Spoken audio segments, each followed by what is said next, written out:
Welcome back to my channel, everyone. This is Dr. Elsa, and this channel is about self-empowerment to community empowerment to changing our stars through difficult conversations.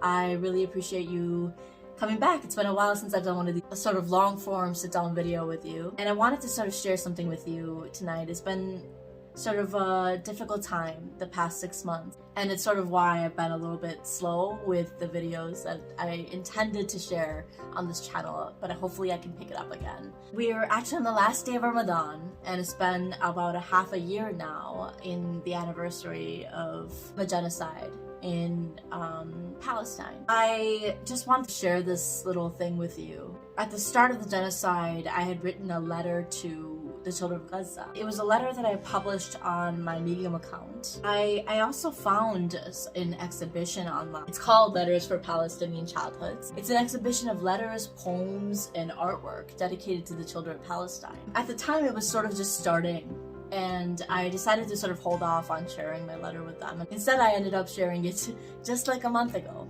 And they agreed to put it on the website. They now have lots of artwork and lots of letters from a lot of people, and it's basically an exhibition of letters, poems, and artwork dedicated to the children of Palestine. And it says right here that it's currently online, but it will soon be a traveling exhibition. The point of it is to sort of counter narratives about Palestinians, showing solidarity by attending to the names, stories, experiences, dreams, and struggles of Palestinian children, and the actions of the Western-backed Israeli state, which are so violently shaping their lives. So it was really cool that they ended up publishing my letter just recently. It was on March 21st, the World Poetry Day. And along with that, they published 4 of my paintings that I'm actually surrounded with right here. They were paintings that I made during the past 6 months for Palestine. So recently I was asked to do a recording of the letter. So that's what I'm doing right now. I'm gonna go ahead and read this out loud and record it. So this may not be the final recording, but I decided to just do this for my channel as well. So it happens to be National Poetry Month here in America, so happy National Poetry Month. I'm gonna go ahead and press record and share this letter with you.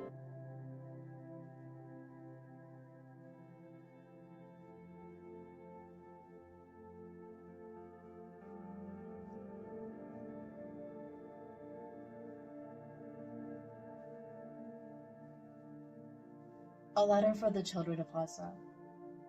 You are not forgotten. Dearest, precious, sweet child of Gaza, I know that no words can suffice for what you have been through, for what you are going through at this difficult time, when I take refuge in the pen. But I find myself here, because for the moment, I don't know where else to go. While I'm trapped in this prison, I am safe, away from the bombs, bloodshed, death, and destruction. While you remain captive to the most unimaginable, harsh realities, to no fault of your own. I want you to know that we see you, hear you, and feel you. I hear and dream about your screams and cries crushed beneath the concrete. Your eyes welled up with tears and tender faces covered in dust and blood and clouded with fear and sorrow. Your young and healthy hearts are suddenly burdened with the weight of never-ending distress, anguish, terror, and bombardment. Once exploding with the promises, hopes, and dreams from youth, you now bear the scars from thunderous explosions. The innocence of your face is marred by the consequences of hatred from the generations before you, as the shadow of death glooms over your light and pure, gentle radiance. While the depth and dimensions of your suffering are unimaginable from afar, I just need you to know that so many of us see you, love you, have not forgotten you, and are praying for you. You should never have endured such pain and suffering. Dearest, sweet child of Gaza, we know you to be among the bravest, most resilient, fearless, and formidable children of the world, deeply loved and never forgotten. Words remain insufficient to describe the hardships you endured, and have endured. The moment Allah blessed us with your presence in this world, you must know, sweet child, you have done absolutely nothing wrong. This is not your fault. Your blood is the purest of all. Please know that our hearts are aching with you. We pray for you each day, that your heart keeps beating through all the death and destruction. We pray that you survive so you can share your story with the world, so you be given the opportunity for your innocence to be heard. Your dreams should never have been disrupted by the cruel realities of conflict and war. You should never have witnessed such massacre and bloodshed. Your spirits, equipped with everlasting hope and potential, will forever echo within our hearts as we mourn your untimely and cruel departure, your absence, and your suffering. It is a profound grief felt deeply by many across the world. I wish that we lived in a world of peace, justice, love, and freedom for all people, where such pure innocence, no matter your race, language, nationality, religion, or socioeconomic status, is preserved, cherished, and protected from the devastation of war and conflict. Unfortunately, this is the world we currently inhabit. Your memories will be a testament to the urgent call and dire need for peace, understanding, and the unwavering commitment to safeguard the future generations, regardless of our differences. With every breath you took, you shed light on this world, and you left us with a legacy. I pray that this legacy inspires a world where children of all backgrounds everywhere can flourish, laugh, play, scream with excitement, and dream and aspire together as equals. I pray that you and every child of Gaza be given a chance to live, to learn, to explore the world, and become whatever you want to be, and without fear.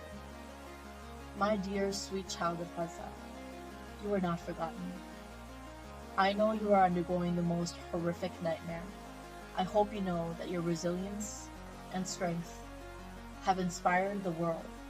You were not born an abomination. You were not born a crime.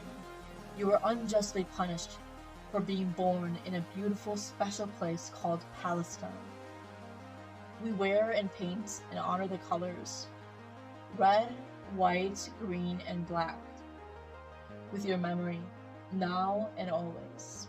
If God should take you from us now, may He bless you with eternal paradise. I am so sorry that the world failed you. I am so sorry that we let this happen to you. I'm so sorry we didn't do more for you. But we are winning this battle for the hearts and minds around the world. Your death, pain, and suffering will not go in vain. We will not lose hope, dear child of Gaza. We know you are confronting an unfathomable plight. Our anger, our sadness, and our fight for your liberation will never subside. We need you to fight, to be alive, to be there for others when times get better. You were born in a cage, born amid carnage and destruction. But in your life, you will break off those chains and be free. The world will come together to witness and celebrate your freedom. You will live in the homeland of your ancestors in peace, and we will fight for the justice of those who you lost.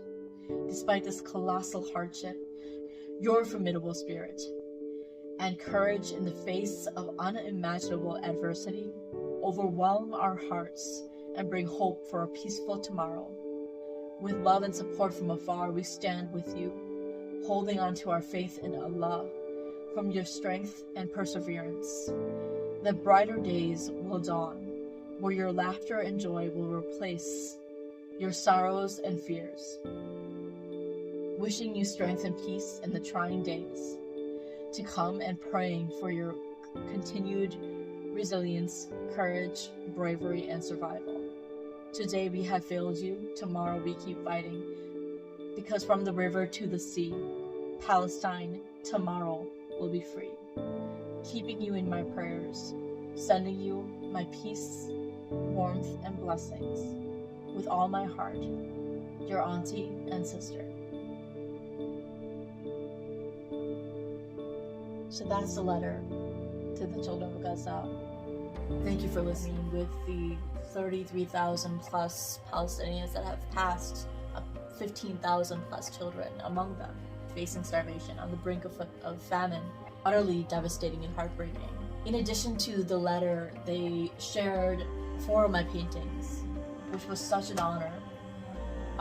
This first painting is From the River to the Sea, Resistance Paints a Sweet Harmony. It was completed during the first and only humanitarian pause that they've had during this genocide in Thanksgiving, November 2023. It's also actually something that is going to be reprinted in a Polish academic article about this Letters of Palestinian Childhoods. It was so cool, and they wanted this to be in their article. It was really such an honor. This next painting is called The Kite for Freedom, and it's in dedication to the late Dr. Rifat al-Arir, who was assassinated in October. It was completed in early this year, in January. It says, "If I must die, you must live." It's a really sort of a renowned, popular poem of Dr. Rifat al-Arir, a major legacy, the plight for the freedom of Palestinians. I have it right here, back here. So this next painting is called Can You Hear Us? It was inspired by the artist Omar Astar's Screen for Gaza. And I completed this actually on Christmas Day, this past December 25th. And normally I end up painting Christmas trees and sharing it on social media for my Christian friends and wishing them a happy Merry Christmas.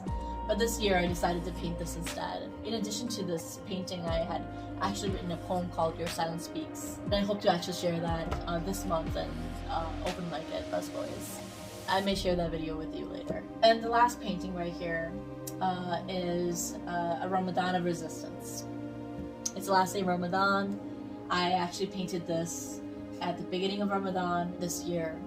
I'm just so honored that they had accepted all the paintings for the exhibition, and it'll be a traveling exhibition, so it will sort of reach other places in the world as well, which is really so heartwarming. You know, you do these paintings and you write these letters and you write these poems, and you do it to make some sort of impact. So it was really cool to actually have this letter be published on World Poetry Day as well. And I'm sharing this with you on National Poetry Month. So thank you so much for listening. This is Dr. Elsa. Let's continue the difficult conversations, and I'll see you in the next video. Cheers.